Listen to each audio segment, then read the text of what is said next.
નમસ્તે વિદ્યાર્થી મિત્રો, જ્ઞાનપથ શૈક્ષણિક સંકુલમાં આપનું હાર્દિક સ્વાગત છે। આજે આપણે વિષય હિન્દી પાઠ 23 જબ મેને પહેલી પુસ્તક ખરીદી। તો આપણે આગળના વિડીયોની અંદર આ પાઠની ચર્ચા કરતા હતા, તેમાં આપણે જોયું કે લેખક પોતાના બાળપણની ઘટનાનું વર્ણન કરે છે અંદર, અને બાળપણના સમય એનો કેવો હતો કે કેવી ગરીબીમાં એને પોતાનું બાળપણ વિતાવ્યું, અને એ સમયનું વર્ણન આપણને આમાં જોવા મળે છે। અને ત્યારબાદ બીજી વસ્તુ એ કે એના બાળપણનો જે સમય હતો એ દરમિયાન કહે છે કે જે આર્ય સમાજનું એક સુધારાવાદી આંદોલન જે ચાલી રહ્યું હતું, અને એમાંથી કહે છે કે એમાં એના જે પિતાજી હતા એ એમાં પ્રધાન હતા, એટલે કે એમાં તે મુખ્ય હતા। અને બીજું આપણે જોયું કે એના પિતાજીને સરકારી નોકરી હતી, અને તે ગાંધીજીના પ્રભાવિત થવાને કારણે ગાંધીજીથી પ્રભાવિત થયા, અને એના કારણે પોતાની સરકારી નોકરી છે એ પણ છોડી દે છે। અને સાથે સાથે એના ઘરની અંદર તે બધા ખૂબ જ સરકારી નોકરી મુકાઈ જાય છે, એટલે સમજી શકી કે ખૂબ જ આર્થિક કષ્ટોનું એને સામનો કરવો પડતો હતો। સાથે સાથે નિયમિત તેના ઘરમાં આ પત્રિકાઓ આવતી હતી, એટલે કે પુસ્તકો આવતી હતી, અને એનું નામ છે આર્યમિત્ર, સાપ્તાહિક, વેદોદય, સરસ્વતી, ગૃહિણી। અને એની સાથે સાથે આ બાળકોને ઉપયોગી થાય એવી બાળ પત્રિકાઓ, નાની નાની જે બાળ પુસ્તકો છે એમાંની એક છે બાલસખા અને બીજી ચમચમ। તો આ બાળકો માટેની ઉપયોગી પુસ્તકો પણ તેના ઘરમાં આવતી હતી, અને એમાંથી એના વાંચનનો વધુને વધુ વિકાસ થાય છે, અને વાંચન પ્રત્યે એને રુચિ થાય છે। તો સાથે સાથે કહે છે કે એમ કરતાં કરતાં એને વાંચન પ્રત્યેનો શોખ વધુને વધુ થતો જાય છે, અને ઘરમાં અલગ અલગ જાતની પુસ્તકો પણ તે વસાવવા લાગે છે। અને ત્યાર પછી એમાંનું પ્રિય પુસ્તક એનું હતું સ્વામી દયાનંદ કી એક જીવની, એટલે કે આ આર્ય સમાજના સ્થાપક એવા આ સ્વામી દયાનંદ સરસ્વતીનું જીવન ચરિત્ર વિશેનું જે આ લખાયેલું જે પુસ્તક છે એનું પ્રિય પુસ્તક બની ગયું હતું, અને તેમાં એના જીવનની ઘટનાઓથી લેખક ખૂબ જ પ્રભાવિત થયા હતા, અને આમ કરતાં કરતાં આ પુસ્તક છે એનું પ્રિય પુસ્તક બની જાય છે। તો આપણે આગળના વિડીયોમાં અહીંયા સુધી જાણકારી મેળવી હતી। તો આજે આપણે આ પાઠની શરૂઆત અહીંયાથી કરશું। માં સ્કૂલી પઢાઈ પર જોર દેતી।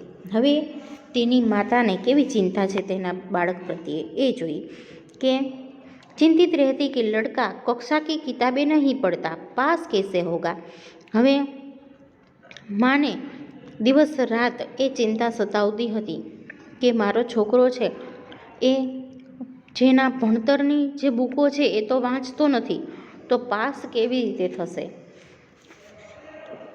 કहीं ખુદ સાધુ બનકર ફિર સે ભાગ ગયા તો, કે એને શું ડર હતો કે પોતે આ પુસ્તકો વાંચી વાંચીને સાધુ બનીને ક્યાંક વયો ગયો તો। પિતા કહેતે જીવન મેં યહી પઢાઈ કામ આएगी, પઢને દો। કે એના પિતાજી એને એવું કહેતા હતા કે એને જીવનમાં આ જ વાંચન કામ આવશે, એને વાંચવા દો। મેં સ્કૂલ નહીં भेजा गया था, शुरू की पढ़ाई के लिए घर पर मास्टर रखे गए थे। કે મને તો સ્કૂલે પણ મોકલવામાં નહોતો આવતો, શરૂઆતનું જે ભણતર છે એના માટે ઘરે એક શિક્ષકને રાખવામાં આવ્યા હતા। पिता नहीं चाहते थे कि ना समझ उम्र में मैं गलत संगति में पड़कर गाली गलौज सीखूं, बुरे संस्कार ग्रहण करूं। કે મારા પિતાજી તો એવું ઈચ્છતા હતા કે હું નાની ઉંમરમાં ગાળો બોલતા કે ખરાબ સંસ્કાર મારામાં આવે એવું જરા પણ ઈચ્છતા નહોતા। अतः स्कूल में मेरा नाम लिखाया गया અને ત્યાર પછી કહે છે કે સ્કૂલમાં મારું નામ લખાવવામાં આવ્યું. જબ મેં કક્ષા 2 તક કી પઢાઈ કર ચુકા થા કે ત્યાં સુધી તો મેં બીજા ધોરણ સુધીનું ભણતર મેં ઘરે જ પૂરું કરી લીધું હતું. तीसरे दर्जे में भर्ती हुआ. હવે હું ત્રીજા ધોરણમાં આવ્યો. उस दिन शाम को पिता उंगली पकड़कर मुझे घुमाने ले गई કે તે દિવસે મારા પિતાજી છે એ મને આંગળી પકડીને ફરવા માટે લઈ ગયા. लोकनाथ की एक दुकान से ताज़ा अनार का शरबत मिट्टी के कुल्हड़ में पिलाया કે લોકનાથ નામનો જે વ્યક્તિ છે એની દુકાન પર મને લઈ ગયા અને તાજા દાડમનું શરબત મને પીવડાવ્યું, એ પણ માટીના વાસણમાં. और सर पर हाथ रख कर बोले, वायदा करो कि पाठ्यक्रम की किताबें भी इतने ही ध्यान से पढ़ोगे કે હવે તું મને વચન આપ કે તારી જે ભણતરની પુસ્તકો છે એ પણ જેમ તું આ બીજી પુસ્તકો વાંચે છે એટલા જ ધ્યાનથી આ પુસ્તકો પણ તું વાંચીશ. माँ की चिंता मिटाओगे કે તારી માની જે ચિંતા છે એને તું પૂરી કરીશ. उनका आशीर्वाद था मेरा जी तोड़ परिश्रम कि तीसरे चौथे में मेरे अच्छे नंबर आए और 5वें दर्जे में तो मैं फर्स्ट आया.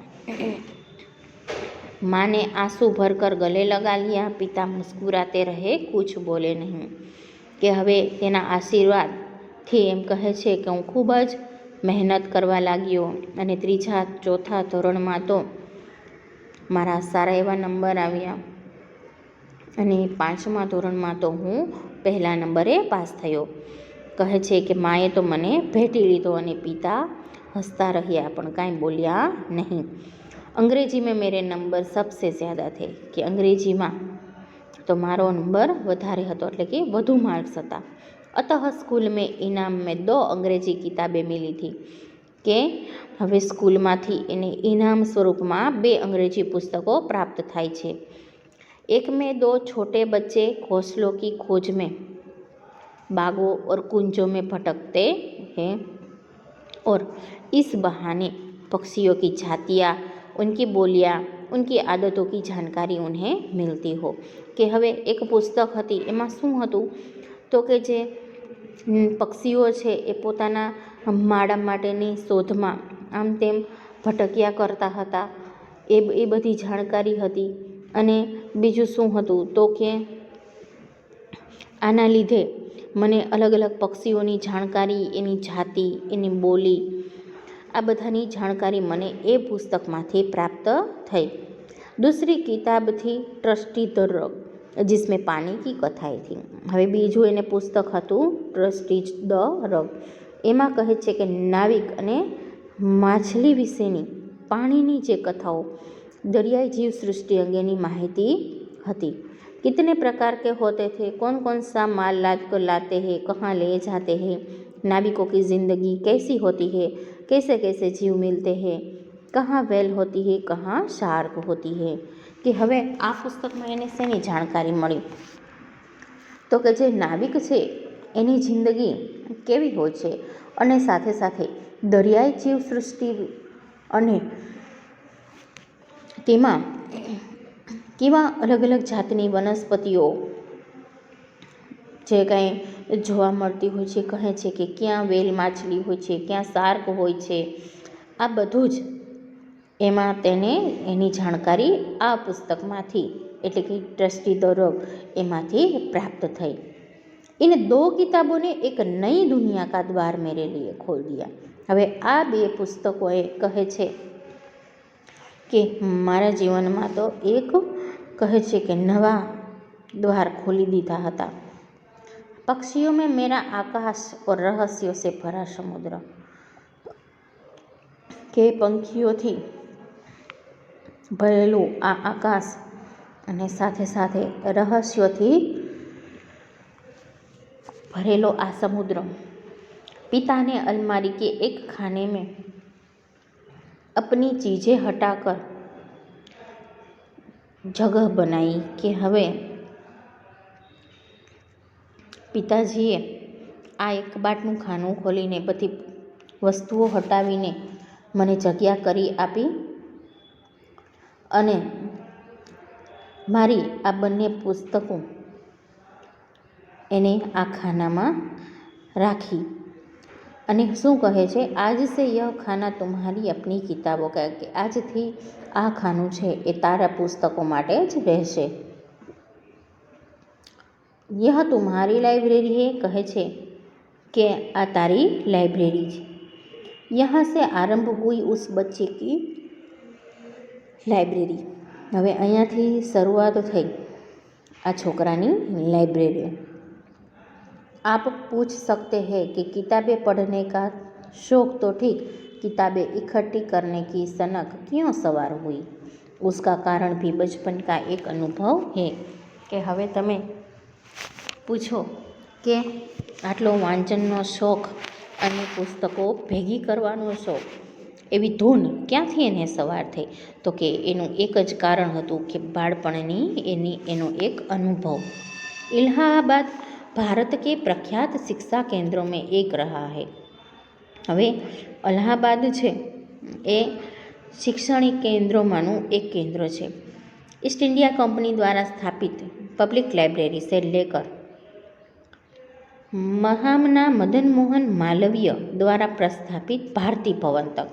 કે અલ્હાબાદમાં 2 પુસ્તકાલય હતા. ઈસ્ટ ઇન્ડિયા કંપની દ્વારા સ્થાપિત પબ્લિક લાઇબ્રેરી અને મહામના મદન મોહન દ્વારા સ્થાપિત ભારતી ભવન. अपने मोहल्ले में एक लाइब्रेरी थी હરિભવન. અને લેખકના વિસ્તારમાં જે એક નાનકડી લાઇબ્રેરી હતી એનું નામ હતું હરિભવન. स्कूल से छुट्टी मिली कि मैं उसमें जाकर अध्ययन करता. કે સ્કૂલેથી છૂટીને લેખક સીધા જ ત્યાં પહોંચી જતા અને અધ્યયન કરતા એટલે કે વાંચન કરતા હતા. તો આ પાઠમાં આપણે જોયું કે લેખકનો પુસ્તકો પ્રત્યેનો જે પ્રેમ છે એને એક એવી પુસ્તકો અલગ અલગ વાંચવાની, ભેગી કરવાની એવી એક ધૂન સવાર થઈ ગઈ હતી. અને જેટલું જ્ઞાન આપણને પુસ્તકો વાંચવામાં મળે છે એટલું જ્ઞાન બીજે ક્યાંય પ્રાપ્ત થતું નથી. તો આ લેખકનો પુસ્તક પ્રેમ વિશેનો પાઠ આપણે જોયો. એટલે આ પાઠ હવે અહીંયા પૂરો થાય છે. અને સાથે સાથે કેટલાક નીચે શબ્દાર્થ પણ આપેલા છે એ પણ જોઈએ. આહવાન એટલે બોલાવા, અદમ્ય એટલે કે જો દબાયા ન જા શકે, રોમાંચિત એટલે કે પુલકિત, ટોલ્સ્ટોય તો એ છે ઋષિ કથાકારનું નામ છે. વિક્ટર હ્યુગો એ પણ ફ્રાન્સીસ કથાકાર છે. મેક્સિમ ગોર્કી એ એક ઋષિ કથાકાર છે. ઇસ્યુ કરાના તો નિર્ગત કરના, કોશિશ કર તો કે પ્રયત્ન, રોચક તો કે રુચિ અનુસાર, જીવની એટલે જીવન ચરિત્ર જે હોય એને જીવની કહેવાય. ખંડન એટલે કે વિભાજન, સંગતિ તો સંગત, કુલ્હડ એટલે મિટ્ટી કા બર્તન માટીનું જે વાસણ હોય એને કુલ્હડ કહેવાય. અક્ષર એટલે કે ખાસ કરકે, સહમતિ એટલે અભિપ્રાય. તો આ હતા એના શબ્દ અર્થની જાણકારી. તો હવે આગળના વિડીયોની અંદર ત્યાર પછીના પાઠની ચર્ચા કરીશું. જય હિન્દ, અસ્તુ.